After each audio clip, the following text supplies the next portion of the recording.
Alright, how you going? Blaze from Fractifire. Okay, so I've had a few friends in Poland. Hey guys, they've wanted me to make a chain staff just so, yeah, they want to get into it and all that sort of thing. So I thought I'd do this little video so people can start making their own. Alright, so I've got two different systems. One is my old system, okay? It's pretty much this, right? Now it is, that's sort of welded link chain. Okay, make sure it's welded link, otherwise it actually separates and then it'll all fly off.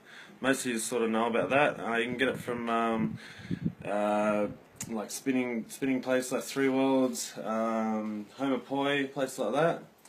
And another thing you need to get are these swivels. You get them from Homer Poi. Get the large ones. Right, you need these little swivels. They swivel. Right. Another thing you need to get from fishing store are these split rings. Okay, I'll say that again, split rings. Alright, they split, they're like a key ring, okay, and they help like to join everything all together. So, to start off with that system, it's just a bit of rope, which is nylon rope. You get that from Homer Poi as well. Make sure you use this sort of stuff. Anything else will break pretty quick, pretty easy. This is the best stuff I've found. Don't use tie wire, don't use zip ties, don't use any of that sort of stuff. It actually breaks, it's no good. I've been there, done that, been lucky and I haven't burnt anyone, but yeah. So with this I double it over, so what I do, first of all I put this in the bottom bit there, right, and I go around it, right. And then loop it back in there again once.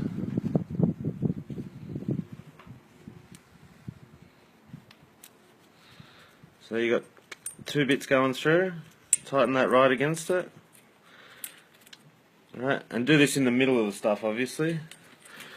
And then you go around and come around and at the back of it, so that's sticking out there, at the back. Do it just a double knot. Alright, bam.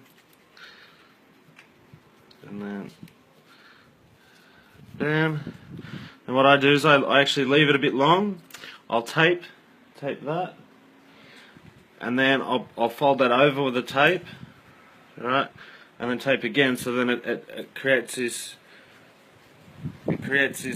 interweave type thing, and it holds it in place. Also, electrical tape is not too bad, but I would more so use like strapping tape, stuff that medical people use, all that type of stuff, because it's more fibrous. It's like cotton based type thing. Seems to work a lot better. So yeah, once you've done that, right, then you get the split ring. Okay, you put that split ring through. I use a pair of pliers to open the split ring up, and then feed it in, feed all that through. And then I feed the chain onto that. So this is the finished product. That's around there.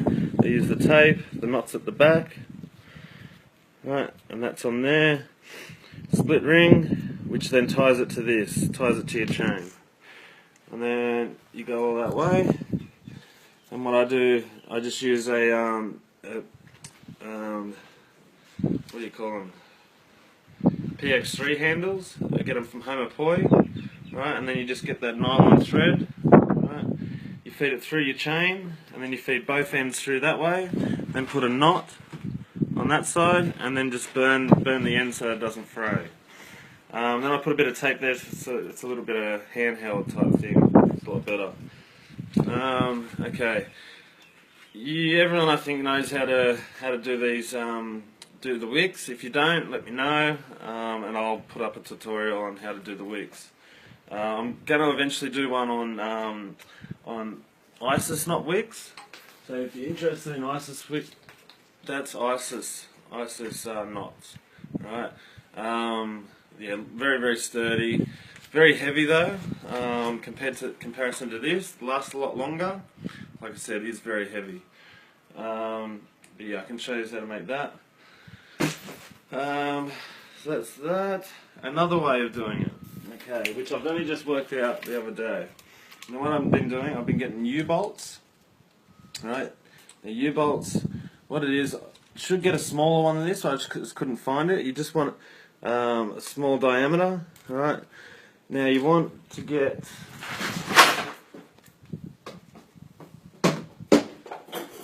dowel, okay? Either go all the way through, which I sort of recommend, because when you throw it out, it makes it bend. So I reckon put dowel the whole way through. But if you want to keep the weight out, just do a little piece in there, measure in, so then you got it all right. And always put dowel on your ends too. It always works a lot better. It makes it evenly weighted a bit better. So you put that dowel in, because if you don't put that dowel in and you start screwing them in, you'll cave all this metal in, right? And then it won't work. So obviously, I mean that's just a very, very heavy duty swivel. If you can't find the ones which I got, or you don't want to go to Home Depot, you can get these from Hardwares. They're a bit clinkety, they work, but they're not the best. I've designed this because some of the street, what do you call it, the councils that I work with, or the government type thing, they don't like that idea. They don't think it's very safe, so then I had to make this real big meaty type one. Okay. Another way of connecting them is through these, like a G-clamp, G-screw type thing. They're a bit clunkety, so they're the strongest, but they're a bit clunkety. You know, better off with the split rings, they work a lot better. So yeah, that's pretty much that, and it just works the same. These are a different way of, it's a rope wick. It's a different way of doing your edges. You pretty much just throw a little bit down, then bend it over, put a screw through, and then twist it to the side and wind it right around, and put another screw in. Very simple. And then it comes down to grip. Right, grip is very easy. The two things one thing which I like to do is just sort of I like to put a bit of tape over, like I measure out where I want the grip.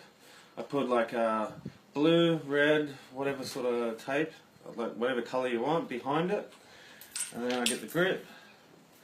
This grip's quite special grip. If you really want to get into this, I can sell you this stuff. It comes in 30-metre rolls. If you're interested, let me know. It's a lot better than any other grip that I've ever come across, especially for dragon staffs and all that type of stuff where like contact staffs, best stuff. You won't get any better. But yeah, I can sell 30-metre rolls if you like. But first you want to put like a 45-degree angle on it, right? And put it on a 45-degree angle. Alright, so like that. So it's on a 45-degree angle. Alright, and then you put a bit of tape around that. Alright, and then wind it round.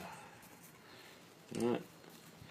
And I leave a gap, so then because you've got that tape underneath it, you get to see the tape. Plus leaving a gap, it actually creates more grip because of that little lip there. Alright. If you've got it close together, there's no lip there, it's not as good. So I like to keep like a good 3mm gap.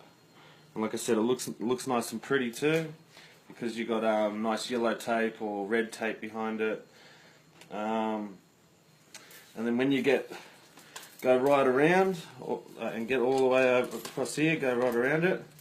And then what you do is you tape it around there, and then you cut the grip out of this bit, because otherwise it becomes too chunky and you've got grip hanging out here. It's just too much. So you just cut all the grip, because you've wound it all the way from there, and you keep it going to there. Then you put that bit of tape there, bit of tape on this side, and then you cut all the inside bit out of just the grip. So it's just not big and bulky in there, because you don't really need it. And then once you've cut that out, then tape it fully, like what I have. Tape it all, and obviously tape your ends, and voila. I think that's about it. What do you use as a pole?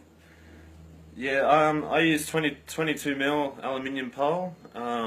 7075 aircraft grade aluminium is the best. Very hard to find. I don't even use it at the moment. I think this is 606, which you can get from any aluminium store. You can use 25mm, 19mm. This is ideal, I think, for my hand, all that type of stuff. Just seems to work the best. That's about it. I'm going to soon put up a tutorial on how to actually use this stuff. So then, yeah, you can go ahead and learn a bit, I guess. But actually, I might do a little quick one sort of now. Okay. Well, first thing you want to learn is holding it. Well, first one, wind it right up, and keep it all nice, even across. All right. And then you can flick out. Right. You can flick down. You can flick up. You can flip across. Watch going across like this, depending on what size wicks you got. If you go around, it can light you on fire. And watch wind. Now make sure the wind's not blowing into you. If the wind's blowing into you, obviously you're going to set yourself on fire. Do it so the wind's blowing this way away from you. And I like to go down like that. And then I grab it. And you flick out. And you grab hold of it like this. And just work with that. Start off. Okay, and then you go like that. And then up and down and across your back. And catch. Another one I like to do is and jump it. Another one, straight horizontal, bam. Across. And just work with that. And go from there, and I'll be able to put up more tutorials if you want later. Okay, so thank you very much, guys. Sorry it's taken so long. My Polish mates, yeah, just been very, very busy. But yeah, I hope that does help. Like I said, get in contact with me if you want any more answers, any more things. Till next time.